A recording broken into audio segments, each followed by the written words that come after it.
ರಾಜ್ಯಪಾಲರ ವಿರುದ್ಧ ರಾಜ್ಯಾದ್ಯಂತ ಕಾಂಗ್ರೆಸ್ನ ಪ್ರತಿಭಟನೆ ಜೋರಾಗಿದೆ. ಬೆಂಗಳೂರಿನ ಫ್ರೀಡಂ ಪಾರ್ಕ್ನಲ್ಲಿ ಡಿಕೆ ಶಿವಕುಮಾರ್ ನೇತೃತ್ವದಲ್ಲಿ ಪ್ರೊಟೆಸ್ಟ್ ನಡೆಯಿತು.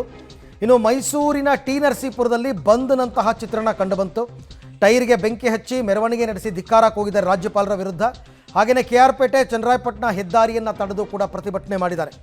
ದಾವಣಗೆರೆಯಲ್ಲಿ ರಾಜ್ಯಪಾಲರ ಅಣಕು ಶವಯಾತ್ರೆ, ಚಿಕ್ಕಬಳ್ಳಾಪುರದಲ್ಲಿ ಅರೆಬೆತ್ತಲೆ ಮೆರವಣಿಗೆ ಇವೆಲ್ಲವೂ ಕೂಡ ಇವತ್ತು ಕಂಡು ಬಂದಿರತಕ್ಕಂಥ ದೃಶ್ಯ. ರಾಜ್ಯಾದ್ಯಂತ ಮುಖ್ಯಮಂತ್ರಿಗಳ ವಿರುದ್ಧ ಪ್ರಾಸಿಕ್ಯೂಷನ್ಗೆ ಅನುಮತಿ ಕೊಟ್ಟಿರ್ತಕ್ಕಂಥ ಕಾರಣದಿಂದ ರಾಜ್ಯಪಾಲರ ವಿರುದ್ಧ ನಡೀತಾ ಇರ್ತಕ್ಕಂಥ ಹೋರಾಟ ತಾವು ಗಮನಿಸ್ತಾ ಇದ್ದೀರಾ. ಎಲ್ಲ ಜಿಲ್ಲಾ ಕೇಂದ್ರಗಳ ದೃಶ್ಯವನ್ನು ಕೂಡ ತಾವು ನೋಡ್ತಾ ಇದ್ದೀರಾ. ಬಹುತೇಕ ಜಿಲ್ಲಾ ಕೇಂದ್ರ ಆಲ್ಮೋಸ್ಟ್ ಎಲ್ಲ ಜಿಲ್ಲೆಗಳಲ್ಲೂ ನಡೆದಿರ್ತಕ್ಕಂಥ ಹೋರಾಟಗಳ ದೃಶ್ಯ ಒಂದೊಂದೇ ಕಡೆಯಿಂದ ತಾವು ನೋಡ್ತಾ ಇದ್ದೀರಾ. ಅಲ್ಲಿ ಯಾವುದೋ ಒಂದು ಬಸ್ಸಿಗೆ ಕಲ್ಲು ತೂರಿರ್ತಕ್ಕಂಥ ದೃಶ್ಯ ಕೂಡ ನೋಡಿದ್ದೀರಾ. ಪ್ರತಿಭಟನಾಕಾರರು ಆಕ್ರೋಶದಿಂದ ಬಸ್ ಒಂದಕ್ಕೆ ಕಲ್ಲು ಹೊಡೆದಿದ್ದಾರೆ. ಇನ್ನೊಂದು ಕಡೆ ರಾಜ್ಯಪಾಲರ ಫೋಟೋಗಳನ್ನು ಇಟ್ಟು ಪ್ರತಿಕೃತಿ ದಹಿಸಿ ಟೈರ್ಗೆ ಬೆಂಕಿ ಹಚ್ಚಿ ದೊಡ್ಡ ಮಟ್ಟದ ಹೋರಾಟಗಳೆಲ್ಲವೂ ಕೂಡ ನಡೆದಿರ್ತಕ್ಕಂಥದ್ದು. ಆಯಾ ಜಿಲ್ಲಾ ಉಸ್ತುವಾರಿ ಸಚಿವರುಗಳ ನೇತೃತ್ವದಲ್ಲಿ ಮತ್ತು ಅಲ್ಲಿರ್ತಕ್ಕಂಥ ಶಾಸಕರ ನೇತೃತ್ವದಲ್ಲಿ ಪ್ರತಿಭಟನೆ ನಡೆದಿದೆ. ಈ ತರದ ಒಂದು ಕೀಳಮಟ್ಟದ ನೀಚ ಮಟ್ಟದ ರಾಜಕಾರಣ ಒಬ್ಬ ರಾಜ್ಯಪಾಲ ಮಾಡಿದ್ರೆ ನಾವು ಅವ್ರಿಗೆ ಏನಂತ ಕರಿಬೇಕು, ಏನಂತ ಹೇಳ್ಬೇಕು? ನಾವು ಅವ್ರಿಗೆ ಒಬ್ಬ ಬಿಜೆಪಿ ಏಜೆಂಟ್ ಅಂತ ಹೇಳ್ಬೇಕಾ? ಒಬ್ಬ 420 ಅಂತ ಹೇಳ್ಬೇಕಾ? ಒಬ್ಬ ಮೋಸಗಾರ ಅಂತ ಹೇಳ್ಬೇಕಾ? ಒಬ್ಬ ಸುಳ್ಳುಗಾರ ಅಂತ ಹೇಳ್ಬೇಕಾ? ಏನಂತ ಕರಿಬೇಕು ಅವ್ರನ್ನ ನಾವು? ಇದು ಒಪ್ಪುವಂಥದ್ದಲ್ಲ. ಈ ರೀತಿ ನಡವಳಿಕೆ ನಾವು ಒಪ್ಪೋದಕ್ಕೆ ತಯಾರಾಗಿಲ್ಲ. ರಾಜಕೀಯವಾಗಿ ನಾವು ಹೋರಾಟ ಮಾಡೋದಕ್ಕೆ ರೆಡಿ ಆಗಿದ್ದೇವೆ. ನಮ್ಗೆ ಯಾವ ಭಯ ಭೀತಿ ಇಲ್ಲ. ಯಾಕೆಂದ್ರೆ ನಮ್ಮ ಮುಖ್ಯಮಂತ್ರಿ ಮೇಲೆ ನಮಗೆ 100% ವಿಶ್ವಾಸ ಇದೆ. ಈ ತರದ ಒಂದು ಕೀಳಮಟ್ಟದ ನೀಚ ಮಟ್ಟದ ರಾಜಕಾರಣ ಒಬ್ಬ ರಾಜ್ಯಪಾಲ ಮಾಡಿದ್ರೆ ನಾವು ಅವ್ರಿಗೆ ಏನಂತ ಕರಿಬೇಕು, ಏನಂತ ಹೇಳ್ಬೇಕು? ನಾವು ಅವ್ರಿಗೆ ಒಬ್ಬ ಬಿಜೆಪಿ ಏಜೆಂಟ್ ಅಂತ ಹೇಳ್ಬೇಕಾ? ಒಬ್ಬ 420 ಅಂತ ಹೇಳ್ಬೇಕಾ? ಒಬ್ಬ ಮೋಸಗಾರ ಅಂತ ಹೇಳ್ಬೇಕಾ? ಒಬ್ಬ ಸುಳ್ಳುಗಾರ ಅಂತ ಹೇಳ್ಬೇಕಾ? ಏನಂತ ಕರಿಬೇಕು ಅವ್ರನ್ನ ನಾವು?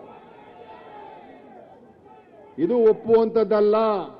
ಈ ರೀತಿ ನಡವಳಿಕೆ ನಾವು ಒಪ್ಪೋದಕ್ಕೆ ತಯಾರಾಗಿಲ್ಲ. ರಾಜಕೀಯವಾಗಿ ನಾವು ಹೋರಾಟ ಮಾಡೋದಕ್ಕೆ ರೆಡಿ ಆಗಿದ್ದೇವೆ. ನಮ್ಗೆ ಯಾವ ಭಯ ಭೀತಿ ಇಲ್ಲ. ಯಾಕೆಂದ್ರೆ ನಮ್ಮ ಮುಖ್ಯಮಂತ್ರಿ ಮೇಲೆ ನಮಗೆ 100% ವಿಶ್ವಾಸ ಇದೆ.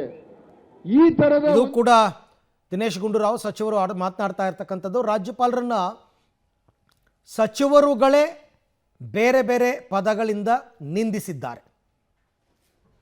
ರಾಜ್ಯಪಾಲರನ್ನ ಸಚಿವರುಗಳೇ ಬೇರೆ ಬೇರೆ ಪದಗಳಿಂದ ನಿಂದಿಸಿದ್ದಾರೆ.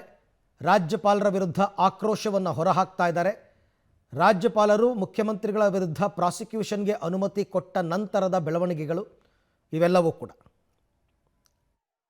ನಲ್ಲಿ ನಡೆದ ಕಾಂಗ್ರೆಸ್ ಪ್ರತಿಭಟನೆ ವೇಳೆ ಸಾಕಷ್ಟು ಹೈಡ್ರಾಮ್ಗಳು ನಡೆದಿದೆ. ರಸ್ತೆ ಮಧ್ಯದಲ್ಲಿ ಟೈರ್ಗೆ ಬೆಂಕಿ ಹಚ್ಚಿರುವಂಥ ಕೆಲಸಗಳು ನಡೆದಿದೆ. ಜೊತೆಗೆ ಪ್ರತಿಭಟನೆ ಕೊನೆ ಹಂತಕ್ಕೆ ತಲುಪಿದ ಸಂದರ್ಭದಲ್ಲಿ ರಸ್ತೆಯಲ್ಲಿ ಹೋಗ್ತಾ ಇದ್ದಂಥ ಒಂದು ಬಸ್ಸಿಗೆ ಕಲ್ಲು ತೂರಾಟ ಮಾಡಲಾಗಿದೆ. ನಾವು ಗಮನಿಸಬಹುದು, ಇಲ್ಲಿರುವಂಥ ಬಸ್ ಏನಿದೆ ಈ ಬಸ್ಸಿಗೆ ಕಲ್ಲು ತೂರಾಟವನ್ನು ಮಾಡಲಾಗಿದೆ. ಸಂಪೂರ್ಣವಾಗಿ ಮುಂಭಾಗದ ಗ್ಲಾಸನ್ನು ಒಡೆದಾಕಲಾಗಿದೆ. ಇದು ಸ್ಟೇಟ್ ಬ್ಯಾಂಕಿಂದ ಜೋಕಟ್ಟೆಗೆ ಹೋಗುವಂಥ ಒಂದು ಖಾಸಗಿ ಬಸ್ಸು. ಈ ಖಾಸಗಿ ಬಸ್ಸು ಪ್ರತಿಭಟನೆ ವೇಳೆ ಹೋಗ್ತಾ ಇತ್ತು. ಆ ಸಂದರ್ಭದಲ್ಲಿ ಏಕಾಏಕಿಯಾಗಿ ಒಬ್ಬ ಕಾರ್ಯಕರ್ತ ಕಲ್ಲನ್ನು ಬಿಸಾಡಿರುವಂಥದ್ದು. ಈ ಒಂದು ಬಸ್ಸಿನ ಮುಂಭಾಗಕ್ಕೆ ದೊಡ್ಡ ಪ್ರಮಾಣದಲ್ಲಿ ಹಾನಿಯಾಗಿರುವಂಥದ್ದು ಇಲ್ಲಿ ನೀವು ಗಮನಿಸಬಹುದು. ಬಸ್ಸಿನ ಒಳಗಿರುವಂಥ ಏನು ಕಲ್ಲಿದೆ ಇದನ್ನು ಆತ ಈ ಕಾಂಗ್ರೆಸ್ ಕಾರ್ಯಕರ್ತ ಈ ಒಂದು ಪ್ರತಿಭಟನೆಯ ಕೊನೆ ಹಂತದ ಸಂದರ್ಭದಲ್ಲಿ ಬಸ್ಸಿಗೆ ಎಸೆದಿರುವಂಥದ್ದು. ಹಾಗಾಗಿ ಸಂಪೂರ್ಣವಾಗಿ ಬಸ್ಸಿನ ಮುಂಭಾಗದ ಗ್ಲಾಸು ಒಡೆದು ಹೋಗಿರುವಂಥದ್ದು. ಜೊತೆಗೆ ಪ್ರಯಾಣಿಕರು ಆ ಸಂದರ್ಭದಲ್ಲಿ ಈ ಒಂದು ಬಸ್ಸಿನ ಒಳಗಿನೇ ಇದ್ದರು. ಆದರೂ ಈ ರೀತಿಯಾದಂಥ ಕೃತ್ಯವನ್ನು ಮಾಡಲಾಗಿದೆ. ಈಗ ಸದ್ಯಕ್ಕೆ ಈ ಬಸ್ಸಿನ ಮಾಲಕರು ಒತ್ತಾಯ ಮಾಡ್ತಿದ್ದಾರೆ, ಇದರ ಪರಿಹಾರವನ್ನು ಕೊಡಬೇಕಾಗುತ್ತೆ ಅನ್ನುವಂಥದ್ದು. ಹಾಗಾಗಿ ಅದರ ಬಗ್ಗೆನೂ ಕಾಂಗ್ರೆಸ್ ನಾಯಕರ ಜೊತೆ ಮಾತುಕತೆಯನ್ನು ಮಾಡಿದ್ದಾರೆ. ಈಗ ಪೊಲೀಸರು ಒಂದು ಪ್ರಕರಣವನ್ನು ದಾಖಲಿಸಿಕೊಂಡಿದ್ದಾರೆ. ಈ ಕಲ್ಲು ತೂರಾಟ ಮಾಡಿರುವಂಥ ಏನು ಕಾರ್ಯಕರ್ತ ಇದ್ದಾನೆ ಕಾಂಗ್ರೆಸ್, ಆತನನ್ನು ವಶಕ್ಕೆ ಪಡೆಯಲಾಗಿದೆ. ಹೀಗಾಗಿ ಈ ಸಂದರ್ಭದಲ್ಲಿ ಸಾಕಷ್ಟು ಉದ್ವಿಗ್ನದ ಪರಿಸ್ಥಿತಿ ಹೋಗಿತ್ತು. ಆ ಬಳಿಕ ಈ ಒಂದು ಪರಿಸ್ಥಿತಿ ಅಲ್ಲಿಗೆ ಮುಕ್ತಾಯಗೊಂಡಿರುವಂಥದ್ದು. ಕ್ಯಾಮ್ರಾಮನ್ ನಿಶಾಂತ್ ಜೊತೆ ಸುಖಪಾಲ್ ಪೊಳಲಿ, ಪಬ್ಲಿಕ್ ಟಿವಿ, ಮಂಗಳೂರು. ಪ್ರತಿಭಟನೆಯ ಸಂದರ್ಭದಲ್ಲಿ ಹಿಂಸಾಚಾರ ನಡೆದಿದೆ. ಯಾರೋ ಮಂಗಳೂರಿನಲ್ಲಿ ಪರ್ಟಿಕ್ಯುಲರ್ ಆಗಿ ಪ್ರತಿಭಟನಾ ಜಾಥವನ್ನು ಹಮ್ಮಿಕೊಂಡಿದ್ರು. ಅದು ಕೊನೆಯ ಹಂತಕ್ಕೆ ಬರಬೇಕಾದ್ರೆ ಒಂದು ಪ್ರೈವೇಟ್ ಬಸ್ ಮೇಲೆ ಕಲ್ಲು ತೂರಿದ್ದಾರೆ. ಬಸ್ ಮೇಲೆ ಯಾಕೆ ಕಲ್ಲು ತೂರ್ತೀರಾ? ಇದರಿಂದ ರಾಜ್ಯ ಸರ್ಕಾರಕ್ಕೇನು ನಷ್ಟ ಆಗಲ್ಲ, ರಾಜ್ಯಪಾಲರಿಗೂ ಏನು ನಷ್ಟ ಆಗಲ್ಲ, ಪಾಪ ಬಸ್ ಓನರ್ಗೆ ನಷ್ಟ ಆಗುತ್ತಷ್ಟೆ.